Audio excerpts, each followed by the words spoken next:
Hello students, welcome back. Jatin chemistry ચેનલમાં તમારું સ્વાગત છે. મારું નામ છે જતીન પીપલિયા અને આપણે ભણી રહ્યા છીએ કોઓર્ડિનેશન કમ્પાઉન્ડ એટલે કે સંકીર્ણ સંયોજનો.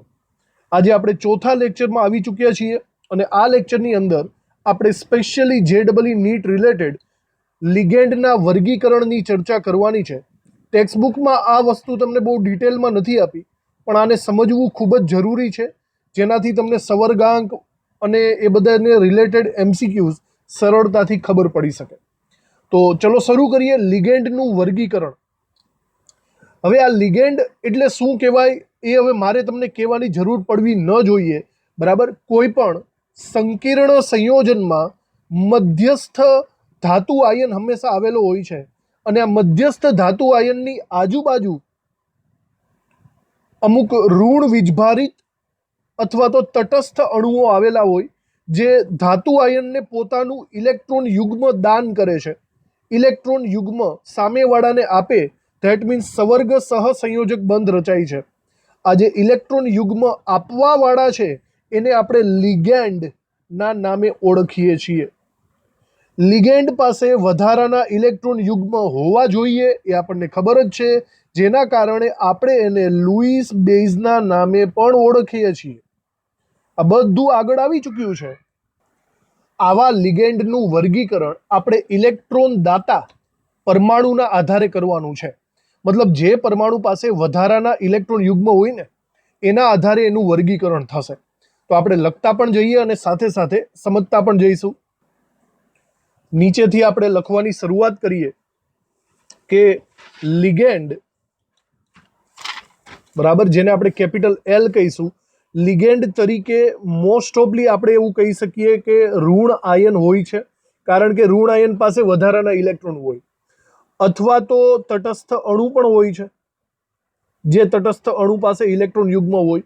ઓવરઓલ ઇલેક્ટ્રોન યુગ્મ હોવું જરૂરી છે, બરાબર. અબંધકારક લોન પેર ઇલેક્ટ્રોન યુગ્મ હોવું જરૂરી છે. એવા જ લોકો લિગેન્ડ તરીકે વર્તી શકે છે. એમાં આપણે લખીએ કે લિગેન્ડનું વર્ગીકરણ. હવે લિગેન્ડ એટલે હું કેપિટલ એલ જ લખીશ. લિગેન્ડનું વર્ગીકરણ તેમાંના ઇલેક્ટ્રોન યુગ્મ દાતા પરમાણુના આધારે કરી શકાય છે. પરમાણુના આધારે આપણે કરશું અને આવું વર્ગીકરણ આપણે ટોટલ 4 અલગ અલગ કેટેગરીની અંદર કરવાનું થશે. 4 અલગ અલગ, બરાબર. પહેલા આવશે એક દંતીય લિગેન્ડ, બીજું આવશે દ્વિદંતીય લિગેન્ડ, પછી આવશે ત્રિદંતીય લિગેન્ડ અને ચોથું આવશે ષટદંતીય લિગેન્ડ. તો આ દરેકને આપણે સમજી લઈએ અને મેઇન વસ્તુ છે એના એક્ઝામ્પલ્સ તમારે યાદ રાખવાના, કારણ કે એમસીક્યુની અંદર એના એક્ઝામ્પલ તમારે ઓળખતા શીખવું પડશે. તો આપણે સૌથી પહેલા ચાલુ કરવાનું છે એક દંતીય લિગેન્ડથી. એક દંતીય લિગેન્ડ કોને કહેવાય બરાબર રીતે સમજી લ્યો અને એના એક્ઝામ્પલ્સ યાદ રાખી લો.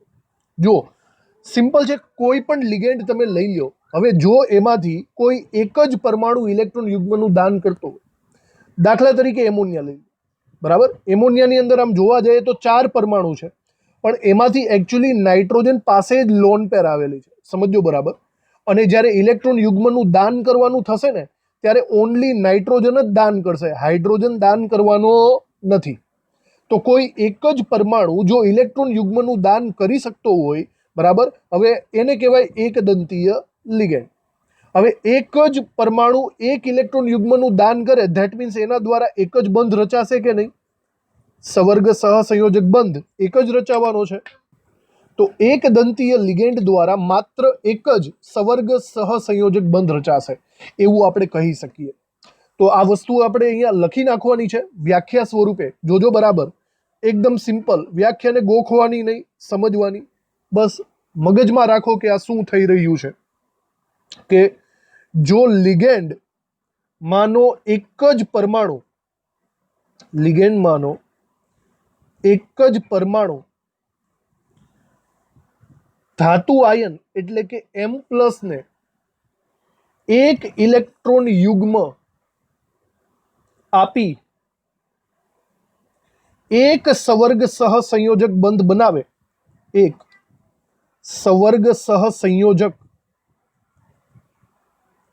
બંધ બનાવે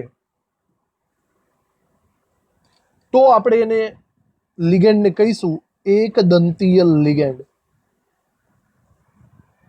વ્યાખ્યા તો એકદમ સિમ્પલ જ છે, બરાબર. એક જ પરમાણુ ઉપર ટાર્ગેટ રાખવાનો, એક જ બંધ બાંધી શકે એવો.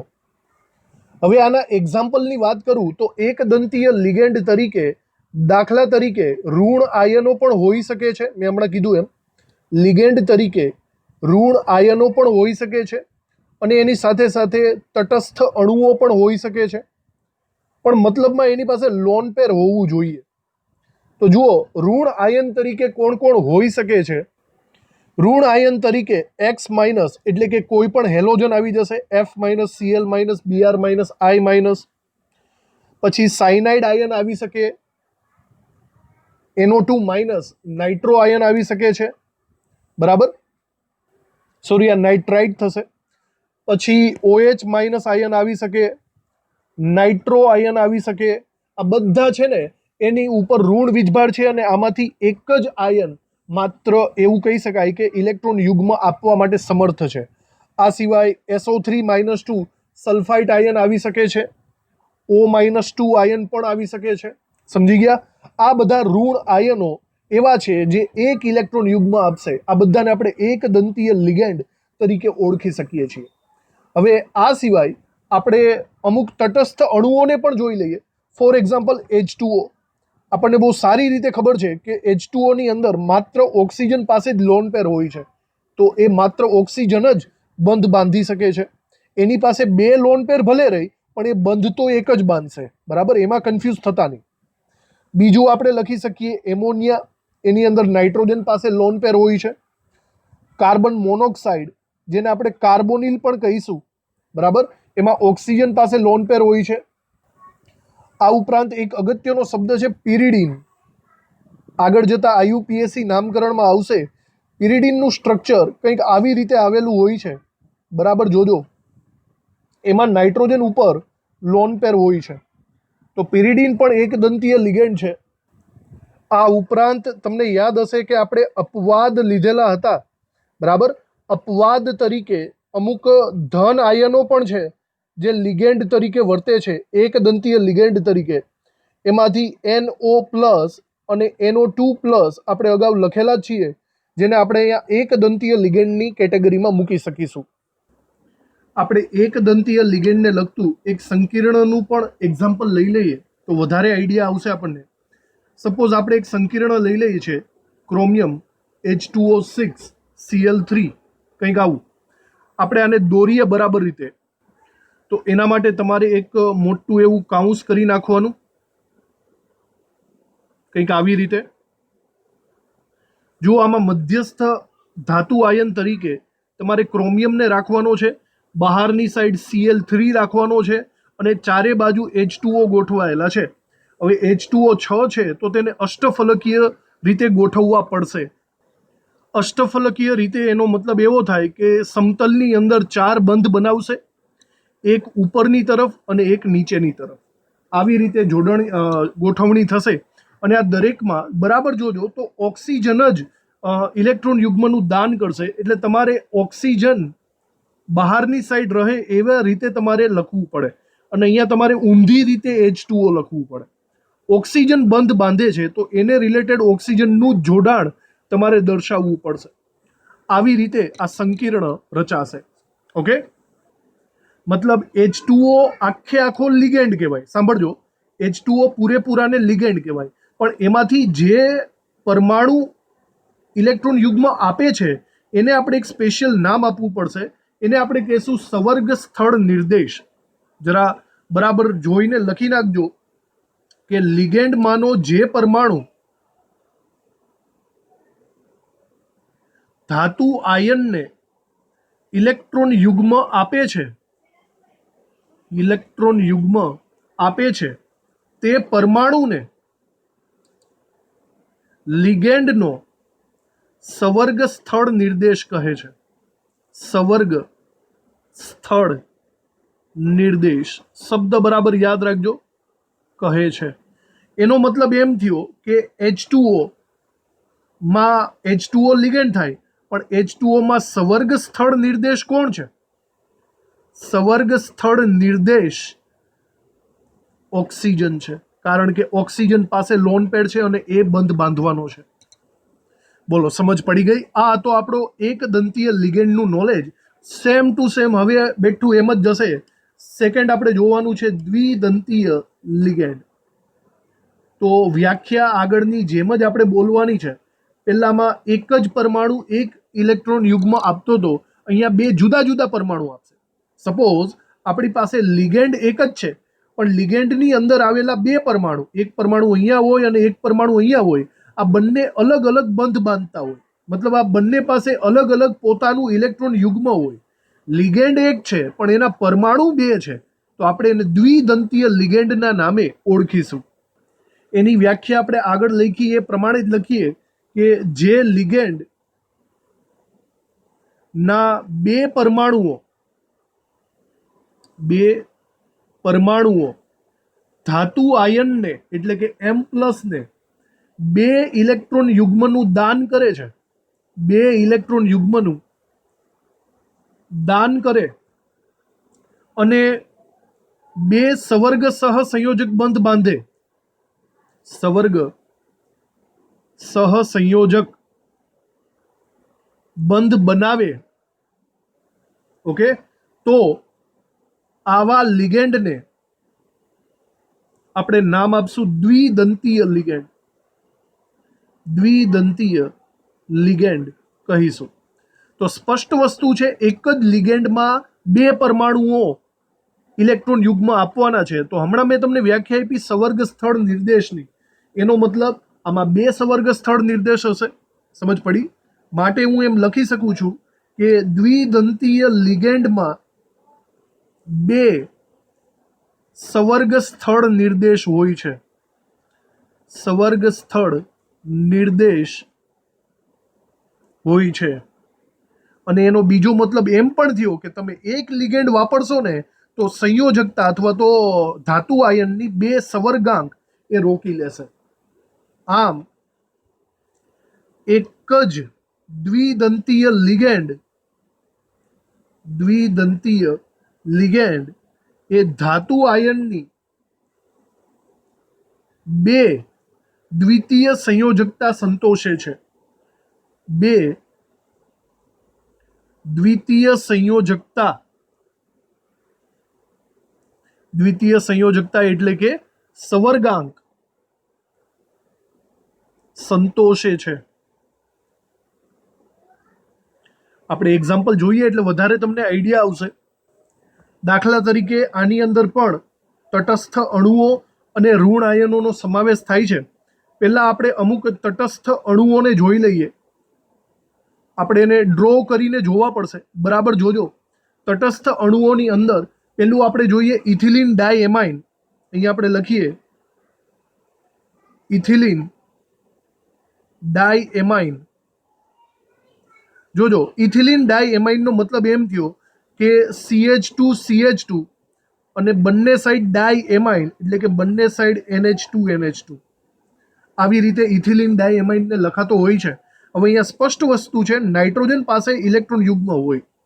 આ છે આખો એક જ લિગેન્ડ, પણ એમાં એકચ્યુઅલી બે નાઇટ્રોજન અલગ અલગ છે. બંને પાસે પોતપોતાનું ઇલેક્ટ્રોન યુગ્મ છે, તો એ બંને પોતપોતાનો સવર્ગ સહસંયોજક બંધ બાંધી શકે છે. ઇથિલિન ડાયએમાઇનને શોર્ટ ફોર્મમાં EN તરીકે પણ ઓળખવામાં આવે છે. આ બધી વસ્તુઓ યાદ રાખવી. અને જો આને આપણે બરાબર રીતે ડ્રો કરવો હોય ને તો જોજો આવી રીતે આપણે ડ્રો કરી શકીએ. ઇથિલિનનો CH2CH2 બરાબર, અને પછી આવી રીતે NH2NH2. તો આમાં ઓવરઓલ જોવા જાવ તો નાઇટ્રોજન પાસે ઇલેક્ટ્રોન યુગ્મ છે અને એ જ નાઇટ્રોજન અહીંથી સવર્ગ બંધ બાંધવાની શરૂઆત કરશે. તો સવર્ગ સ્થળ નિર્દેશ આમાં કેટલા થયા? બે થયા. સમજો છો? આ એક નાઇટ્રોજન, આ બીજો નાઇટ્રોજન, બે. અને આને હજી એક તમે કેટેગરી વાઇઝ ડિવાઈડ કરી શકો છો. બરાબર જોજો. આને હું સમમિતીય લિગેન્ડ તરીકે પણ ઓળખી શકું છું. સમમિતીય શબ્દ ખબર પડે? સમમિતીયનો મતલબ એમ છે કે જો હું અહીંયા એકદમ મિડલમાંથી બે કટકા કરું ને તો ઉપરનો કટકો અને નીચેનો કટકો મને એક જ સિમિલર દેખાય છે, અરીસા જેવું પ્રતિબિંબ દેખાય છે કે નહીં? તો આને હું સમમિતીય લિગેન્ડના નામે પણ ઓળખી શકું છું. શબ્દ બધા યાદ રાખજો, બરાબર? અને આ સ્ટ્રક્ચર યાદ રાખજો, ઇથિલિન ડાયએમાઇન. આ એક એક્ઝામ્પલ થઈ ગયું. જોજો આવા બીજા એક્ઝામ્પલ પણ ઘણા બધા છે, જેમ કે પ્રોપિલિન ડાયએમાઇન. એને આપણે PN શોર્ટ ફોર્મના નામે ઓળખીશું. પ્રોપિલિન એટલે કે 3 કાર્બનની રચના છે આવી રીતે, અને એની અંદર આપણે ડાયરેક્ટલી ડ્રો કરીએ, બરાબર? પ્રોપિલિન એટલે કે CH2 CH2 CH2, અને એમાં પહેલા અને છેલ્લા કાર્બન સાથે NH2 જોડાયેલો હોય છે. ઇલેક્ટ્રોન યુગ્મ આપવા વાળો તો નાઇટ્રોજન જ છે સીધી રીતે, તો આમાં નાઇટ્રોજન જ અહીંયા સંવર્ગ બંધ બાંધશે, એટલે કે આ બંને નાઇટ્રોજન એ સંવર્ગ સ્થળ નિર્દેશ સૂચવે છે, જે દ્વિદંતીય લિગેન્ડની કેટેગરીમાં આવશે. આ ઉપરાંત હજી એક છે 2,2 ડાયપિરિડાઇલ, બરાબર? એ પણ આપણે અહીંયા જોઈ લ્યો. એને શોર્ટ ફોર્મમાં DIPY ના નામે ઓળખવામાં આવે છે, ડાયપિરિડાઇલ ના નામે. એને જો આપણે ડ્રો કરવો હોય, બરાબર, જોજો પિરિડિન આપણે મેં હમણાં વાત કરી હતી કે પિરિડિનને તમે આવી રીતે ડ્રો કરી શકો છો. આ પિરિડિન થઈ ગયો કહેવાય. આવા 2 પિરિડિન એટલે કે ડાયપિરિડિન ભેગા થશે અને એ 2,2 થી જોડાણ પામશે કંઈક આવી રીતે, બરાબર? નાઇટ્રોજન ઉપર ઇલેક્ટ્રોન યુગ્મ હોય છે જે સંવર્ગ બંધ બાંધવા માટે આગળ વધશે, બરાબર? યાદ રાખજો 2,2 ડાયપિરિડાઇલ. તટસ્થ અણુમાં હજી એક છે ઓર્થોફિનાન્થ્રોલિન.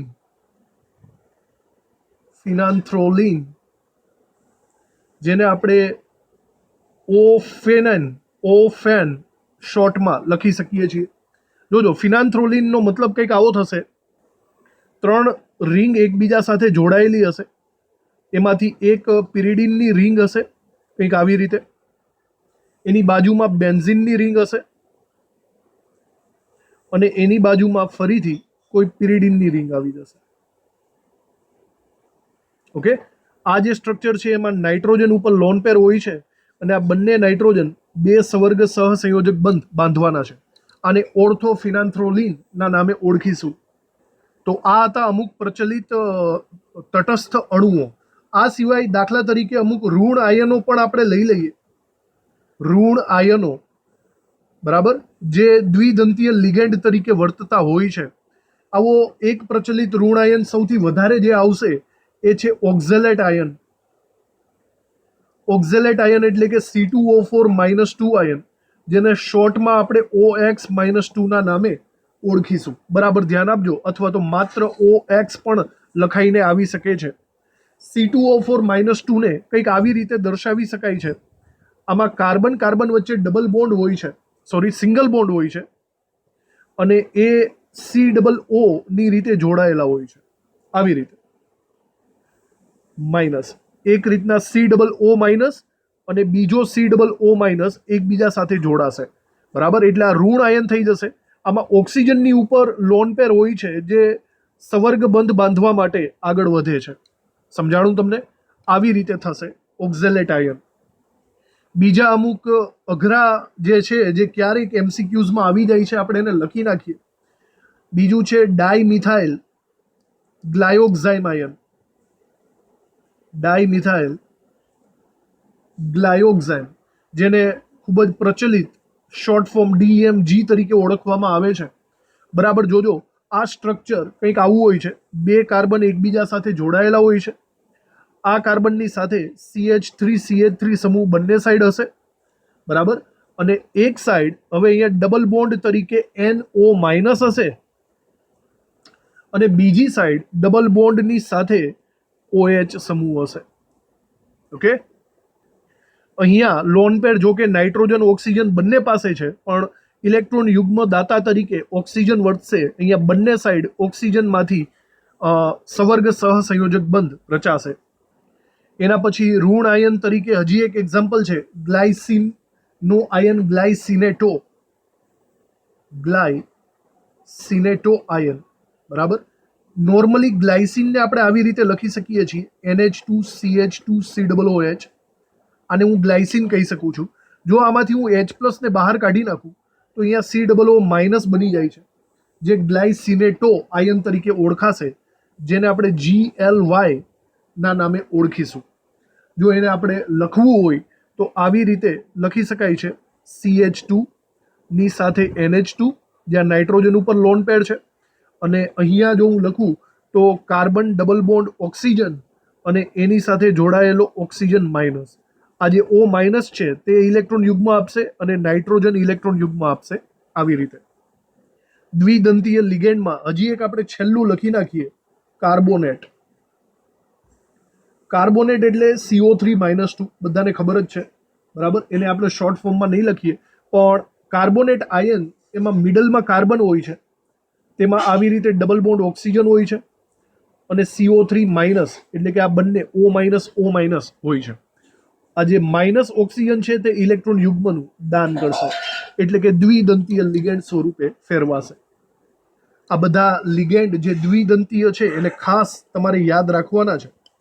અમુક સંકીર્ણ સ્ટ્રક્ચર પણ આપણે સાથે સાથે દોરી લઈએ, જેમ કે એક સ્ટ્રક્ચર આપણે દોરીએ PTEN twice +2 આવું. હવે તમને આ ખબર હોવી જોઈએ, જોતા હવે ખબર પડી જાય કે EN એટલે ઇથિલિન ડાયએમાઇનની વાત કરે છે.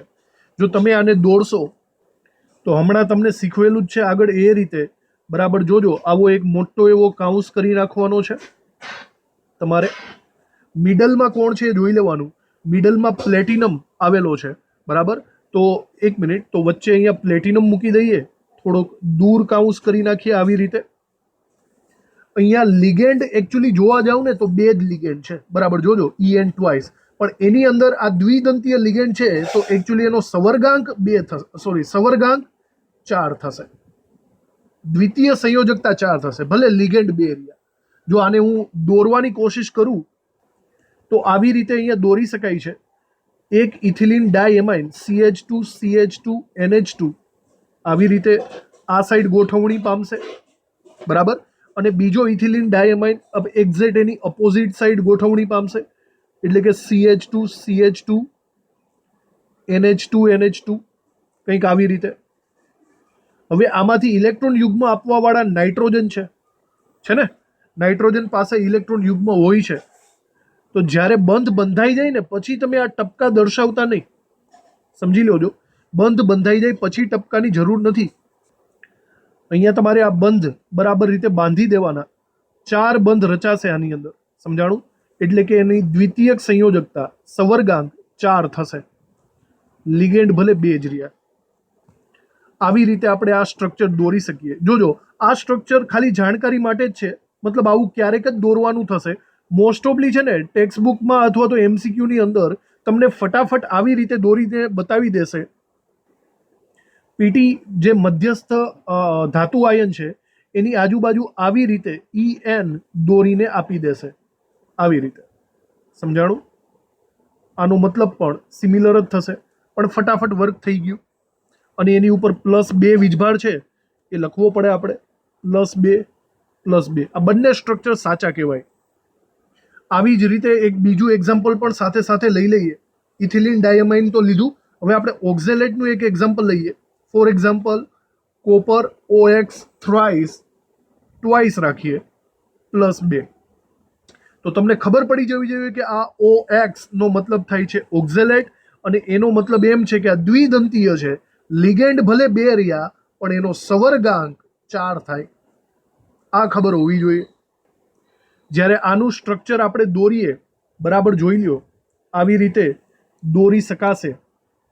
મોટા કાઉન્સમાં વચ્ચે ધાતુ આયન રાખી દેવાનો છે કોપર, અને એની આજુબાજુ OX એટલે કે ઓક્ઝેલેટ COO કંઈક આવી રીતે ગોઠવણી પામશે. C ડબલ બોન્ડ O, આ O- આવી રીતે. સિમિલર પેલી સામેની સાઈડ પણ આપણે ગોઠવણી આવી જ કરવી પડશે. કાર્બન ડબલ બોન્ડ ઓક્સિજન, અહીંયા ઓક્સિજન અને અહીંયા ઓક્સિજન. ચારે બાજુ જે O માઇનસ હતા, બરાબર, એ બંધ બાંધી લેશે. જેવો બંધ રચાય એટલે તમારે માઇનસની નિશાની દૂર કરી નાખવી પડશે. તો જોજો કંઈક આવી રીતે બંધ રચાઈ જશે.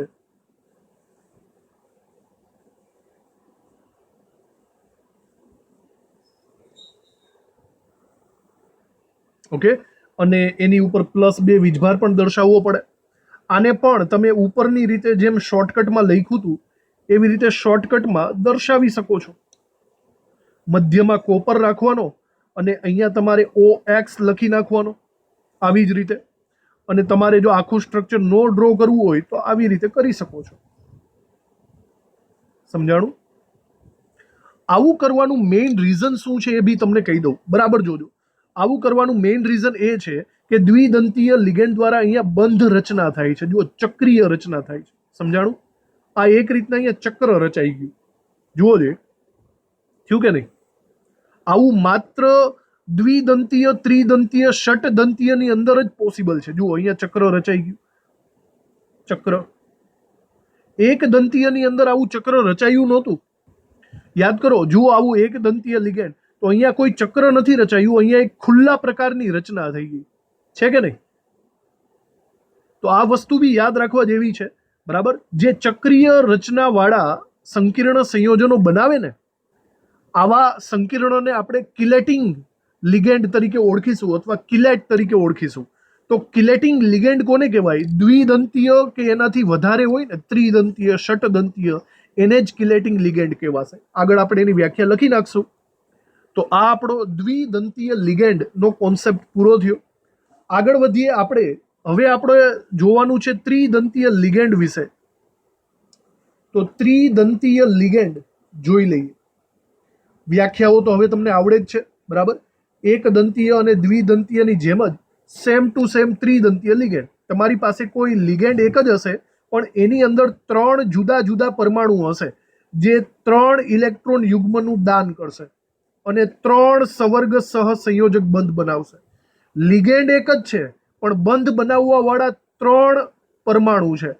આવા લિગેન્ડને આપણે કહીશું ત્રિદંતીય લિગેન્ડ. તો સીધી વાત છે, આ એક જ લિગેન્ડ એ એક સાથે 3 સવર્ગાંક આપવાનો છે. એક સાથે 3 સંયોજકતા, દ્વિતીયક સંયોજકતાને સંતોષવાનો છે એવું કહી શકું છું. હવે તો તમને આનો આઈડિયા આવી જ ગયેલો હશે. તો આની અંદર આપણે લખી નાખીએ કે આવા લિગેન્ડ ના 3 પરમાણુઓ ધાતુ આયનને 3 ઇલેક્ટ્રોન યુગ્મ આપે છે અથવા તો આપીને 3 સવર્ગ સહસંયોજક બંધ બનાવશે. સવર્ગ સહસંયોજક બંધ બનાવે છે. આવાને આપણે એમ કહીશું ત્રિદંતીય લિગેન્ડ. ઓકે, 3 સહસંયોજક બંધ બનાવે એનો મતલબ આ લિગેન્ડમાં 3 પરમાણુ છે એટલે કે 3 સવર્ગ સ્થળ નિર્દેશ આવશે. આ લિગેન્ડમાં 3 સવર્ગ સ્થળ નિર્દેશ હોય છે. યાદ છે ને? સવર્ગ સ્થળ નિર્દેશ નો મતલબ જે પરમાણુ આપતો હોય તેને કહેવાય. 3 પરમાણુ હશે, હોય છે. શબ્દો બધા વ્યાખ્યાને સ્વરૂપે યાદ રાખવા. અને આનો મતલબ એમ પણ થયો કે એક જ ત્રિદંતીય લિગેન્ડ એ 3 દ્વિતીયક સંયોજકતાને સંતોષે છે. 3 દ્વિતીયક સંયોજકતા અથવા તો સવર્ગાંક ને સંતોષે છે એવું આપણે કહી શકીએ. દાખલા તરીકે આના ખૂબ જ પ્રચલિત એક્ઝામ્પલની અંદર આપણે જોઈએ તો પહેલું આવશે પ્રોપેન 1,2,3 ટ્રાયએમાઇન, જેને આપણે શોર્ટકટમાં PTN તરીકે પણ ઓળખવાના છે. જો આગળ PN આવી ગયો એ અલગ વાત છે, એ દ્વિદંતીય લિગેન્ડ છે. આ PTN છે, ટ્રાયએમાઇન છે. જો આને આપણે દોરવો હોય તો કંઈક આવી રીતે દોરી શકીએ છીએ. બરાબર જોજો, આમાં પ્રોપેનના 3 કાર્બન હોય છે અને આ ત્રણે ત્રણ કાર્બન સાથે એમાઇન સમૂહ જોડાયેલા હોય છે, NH2 NH2 NH2, બરાબર. દરેકે દરેક નાઇટ્રોજન પાસે લોન પેર હોય છે જે સવર્ગ સહ સંયોજક બાંધવાના છે, એટલે કે આ ત્રિદંતીય લિગેન્ડ કહેવાશે. અને જુઓ તો આ તટસ્થ અણુ સ્વરૂપે જ છે, બરાબર. આ કોઈ આયન નથી. એક આપણે આયનનું એક્ઝામ્પલ પણ લઈ શકીએ. એક બીજું એક્ઝામ્પલ આપણે લઈએ આયનનું, જે છે ફોસ્ફેટનું. ફોસ્ફેટ એટલે આપણને સારી રીતે ખબર છે, PO4-3. આનું કોઈ શોર્ટ ફોર્મ નથી, પણ એને જો ડ્રો કરવું હોય તો આવી રીતે આપણે ડ્રો કરી શકીએ છીએ. ફોસ્ફેટમાં એક ડબલ બોન્ડ ઓક્સિજન હોય છે અને બાકીના 3 ઓક્સિજન માઇનસ હોય છે, ઋણ આયન ધરાવતા. ઋણ આયન એટલે કે ઇલેક્ટ્રોન યુગ્મ હશે તો આ બધા સવર્ગ સહસંયોજક બંધ એટલે કે 3 O- સવર્ગ સહસંયોજક બંધ બાંધી શકે છે. આ બંને નોર્મલી વધારે પડતા તમને દેખાશે. અમુક આપણે JEE નીટના કોન્સેપ્ટ વાઇઝ પણ જરાક જોઈ લઈએ, બહુ યાદ ન રહે તો કંઈ નહીં, પણ નજર સામે હોય તો તમને યાદ આવી તો જશે જ. તો એક એક્ઝામ્પલ છે ડાઇઇથાઇલ ટ્રાઇએમાઇનનું. ડાઇઇથાઇલ ટ્રાઇએમાઇન, જેને શોર્ટ ફોર્મમાં DIEN ડાઇન તરીકે ઓળખીશું. અને જોજો આ સ્ટ્રક્ચર તમને કંઈક આવું દેખાશે. અહીંયા ડાઇઇથાઇલ છે એટલે કે CH2 સમૂહ 2 વાર છે, ઇથિલિન સમૂહ 2 વાર છે, બરાબર. આની અંદર વચ્ચે NH દ્વારા જોડાણ થતું હોય છે, NH દ્વારા, બરાબર. અને સાઈડમાં NH2 સમૂહ હોય છે, એટલે કે એવી રીતના કહી શકીએ ડાઇઇથાઇલ ટ્રાઇએમાઇન. ઓકે. આની અંદર નાઇટ્રોજન ઉપર લોન પેર આવેલા હોય છે. 3 નાઇટ્રોજન એવા આપણી પાસે છે, તો એનો મતલબ આ 3 સવર્ગ સહસંયોજક બંધ બાંધી શકે છે. હજી એક આવું એક્ઝામ્પલ આપણે લખી નાખીએ. દાખલા તરીકે 2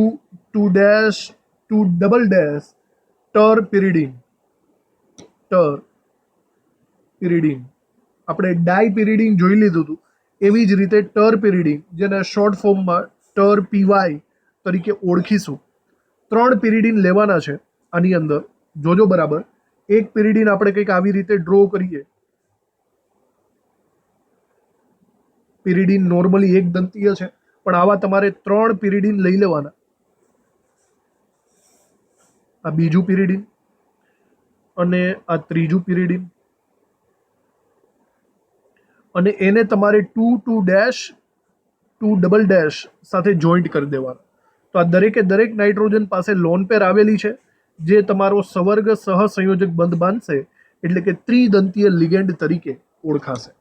ઓકે, તો આટલા એક્ઝામ્પલ યાદ રાખવાના તમારે. હવે સંકીર્ણ સંયોજનોની બાબતમાં આપણે એક્ઝામ્પલ દોરીને ટ્રાય કરીએ. એક એક્ઝામ્પલ આપણે લખીએ, ક્રોમિયમ PTN ટ્વાઇસ +3. જો MCQ આવા જ આવશે, તમને એક સંકીર્ણ સંયોજન આપીને તમને પૂછશે કે ભાઈ બોલો હવે સવર્ગાંક કેટલો છે આનો. તો ઘણા બધા વિદ્યાર્થીઓ અહીંયા સવર્ગાંક 2 લખીને આવતા રહેશે. ખોટું પડશે. તમે યાદ રાખો કે આ PTN કોણ છે? PTN એ ત્રિદંતીય લિગેન્ડ છે. તો મતલબ એક લિગેન્ડ 3 સવર્ગાંકને સંતોષે છે. આવા 2 એટલે કે અહીંયા ટોટલ સવર્ગાંક 6 થવાનો છે ભાઈ. આ મગજની કસરત છે, બરાબર ધ્યાન આપજો. લિગેન્ડ ભલે 2 રહ્યા, પણ સવર્ગાંક 6 થશે. અને દ્વિતીયક સંયોજકતા 6 થશે. અને દોરો બરાબર રીતે જો તમને ખબર પડશે કેવી રીતે થશે, અહીંયા આ બાજુ હું મિડલની અંદર ક્રોમિયમ લખી નાખું છું અને અહીંયા પ્રોપિલિન ટ્રાઇએમાઇન લખીએ. એટલે જોજો, પ્રોપિલિન ટ્રાઇએમાઇનનો મતલબ એમ થાય, પ્રોપીન એટલે કે 3 કાર્બન આવશે અને 3 NH2 સમૂહ આવશે. NH2 આવી રીતે. બીજી બાજુ પણ સિમિલર એ જ સિચ્યુએશન, 3 કાર્બન એકબીજા સાથે જોડાયેલા અને 3 NH2 સિચ્યુએશન આવી રીતે. આમાં દરેકે દરેક નાઇટ્રોજન પાસે લોન પેડ છે, તો એના દ્વારા સવર્ગ સહસંયોજક બંધ રચાશે. કંઈક આવી રીતે સવર્ગ સહસંયોજક બંધ રચાવાનો છે. અહીંયા આકૃતિ બરાબર ન થઈ, પણ અષ્ટફલકીય આકૃતિ અહીંયા આવવી જોઈએ. કાઉન્સને તમારે પૂરો કરી નાખવાનો અને એની ઉપરનો +3 વીજભાર લખી નાખવાનો. ઓકે, આવી રીતે.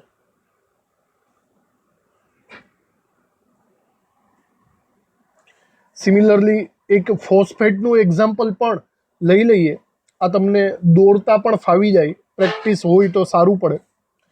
ક્રોમિયમ PO4 ટ્વાઇસ અને ઉપર -3 વીજભાર. આવું સંકીર્ણ છે, બરાબર જુઓ. લિગેન્ડ ભલે 2 આપેલા, પણ એક લિગેન્ડ 3ના બરાબર છે, એટલે કે દ્વિતીયક સંયોજકતા 6 થાય, સવર્ગાંક 6 થાય. જો આપણે એને દોરવાનો પ્રયત્ન કરીએ તો બરાબર જોજો, વચ્ચે તમારે ક્રોમિયમ રાખવાનો છે. ઓકે, અને આજુબાજુ ફોસ્ફેટને આપણે આવી રીતે દર્શાવી શકીએ, PO4 -3, કંઈક આવી રીતે. બરાબર, આ 3 ઓક્સિજન માઇનસ સ્વરૂપે આવશે. સિમિલરલી સામેની સાઈડ પણ આવી રીતે જ દર્શાવીએ આપણે.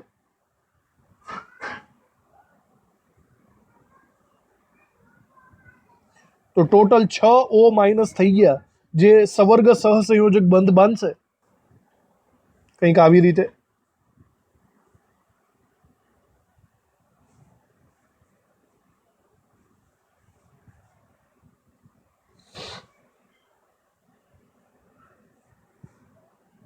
ઓકે, પાછળનો કાઉન્સ તમારે પૂરો કરી નાખવાનો અને ઉપર -3 વીજભાર અચૂક લખવું જ પડશે.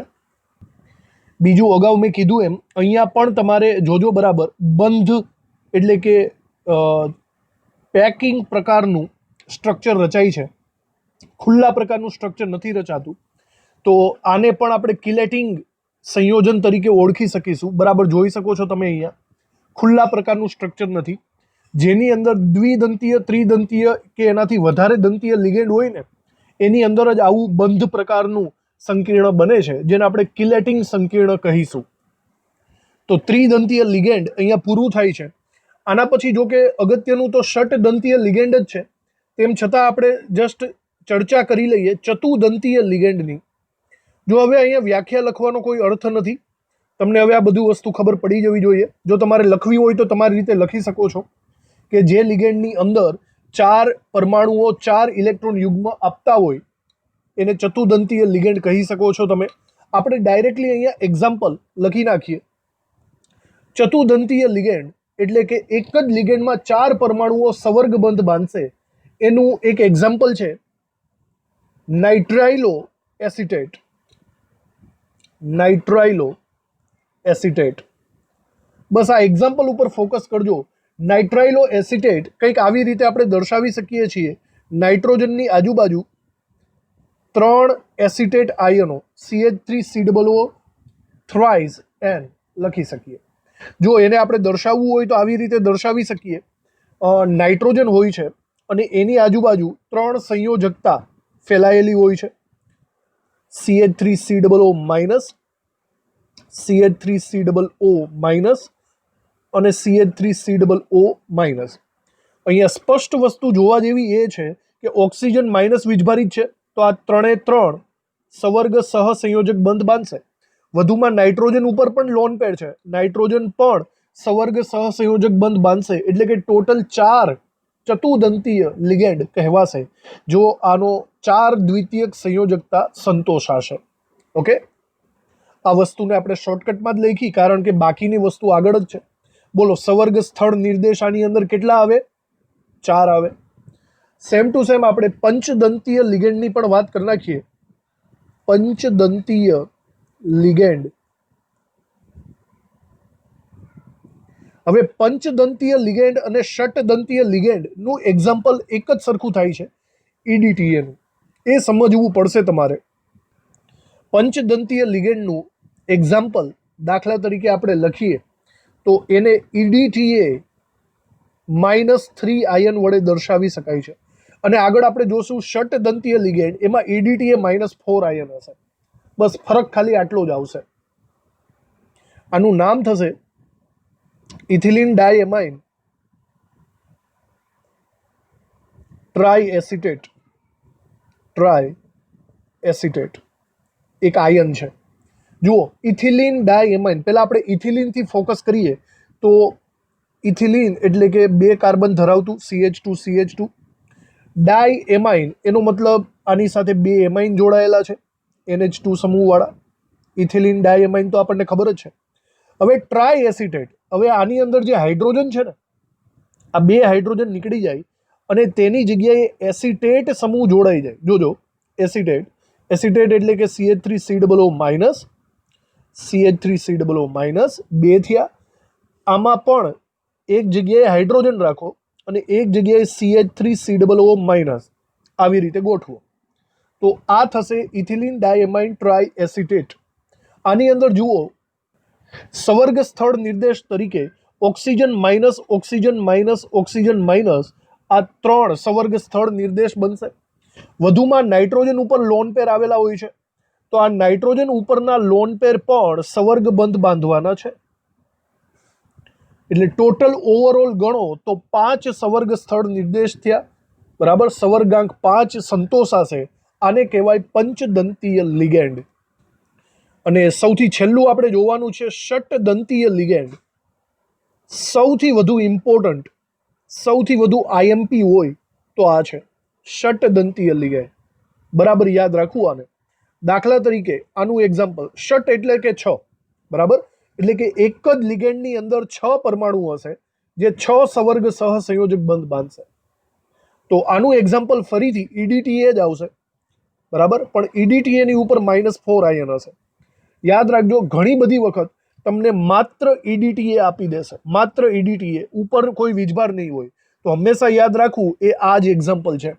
જો ઓનલી EDTA લખે એટલે ષટદંતીય જ રાખવાનું -4. જો ચોખવટ કરે -3 તો એ પંચદંતીય કહેવાશે. આ વસ્તુને ખાસ ધ્યાન રાખજો. આનું નામ પણ સિમિલર એ જ થશે, ઇથિલિન ડાયએમાઇન. અને આ વખતે ટ્રાયની જગ્યાએ ટેટ્રા એસિટેટ. બરાબર. જુઓ, આ એક્ઝામ્પલને આપણે ડ્રો કરીએ તો ઇથિલિન એટલે કે 2 CH2CH2, ડાયએમાઇન એટલે કે બંને સાથે NH2NH2. હવે ટેટ્રા એસિટેટ લખ્યું છે. ટેટ્રા એસિટેટનો મતલબ થયો બંને હાઇડ્રોજન નીકળી જશે અને બંને જગ્યાએ CH3COO માઇનસ, CH3COO માઇનસ જોડાશે. અહીંયા બી બંને હાઇડ્રોજન નીકળી જઈને CH3COO માઇનસ અને CH3COO માઇનસ જોડાશે. આ એનું સ્ટ્રક્ચર થશે EDTA -4. હવે આની અંદર જો તમે સવર્ગ સ્થળ નિર્દેશ જોવા માંગતા હોય તો બધા O માઇનસ એક ઇલેક્ટ્રોન યુગ્મ આપીને સવર્ગ સહસંયોજક બંધ બાંધી શકે છે. સાથે સાથે નાઇટ્રોજન ઉપર પણ લોન પેર હોય છે, તો નાઇટ્રોજન પણ સવર્ગ સ્થળ નિર્દેશ તરીકે વર્તે છે. તો ગણી લ્યો ઓવરઓલ 6 સવર્ગ સ્થળ નિર્દેશ થયા. માટે આને કહીશું ષટદંતીય લિગેન્ડ. EDTA ના આ ષટદંતીય લિગેન્ડનું એક્ઝામ્પલ બહુ પોપ્યુલર છે, બરાબર. જોજો, જો દોરી ન શકાય તો કંઈ નહીં, પણ સમજવાની કોશિશ કરજો. આ ષટદંતીય લિગેન્ડમાં મધ્યની અંદર એકદમ મિડલમાં ધાતુ આયન આવેલો છે. આ ધાતુ આયનની આજુબાજુ EDTA ગોઠવાયેલો છે. કંઈક એવી રીતે EDTA ગોઠવાશે કે જેથી જે બંધ રચાય ને એ તમારો અષ્ટફલકીય આકાર રચાય. જોજો બરાબર. અહીંયા પહેલાં તો આપણે વિચારો, 2 નાઇટ્રોજન હતા તો બંને નાઇટ્રોજન આ સાઈડથી કરશે અને બાકીના 4 ઓક્સિજન હતા, 4 ઓક્સિજન આવી રીતે કરશે. અષ્ટફલકીય આકાર અહીંયા રચાય છે. સમજી ગયા?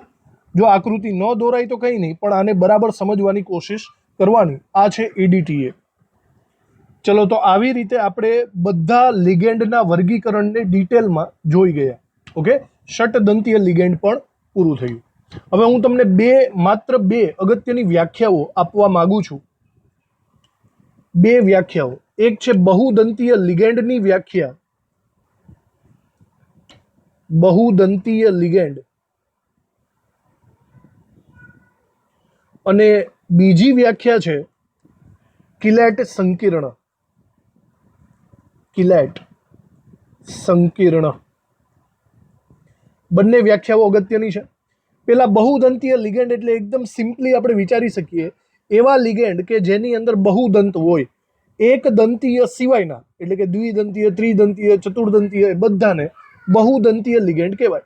આપણે એવું લખી શકીએ કે જે લિગેન્ડમાં બે કે બે કરતાં વધારે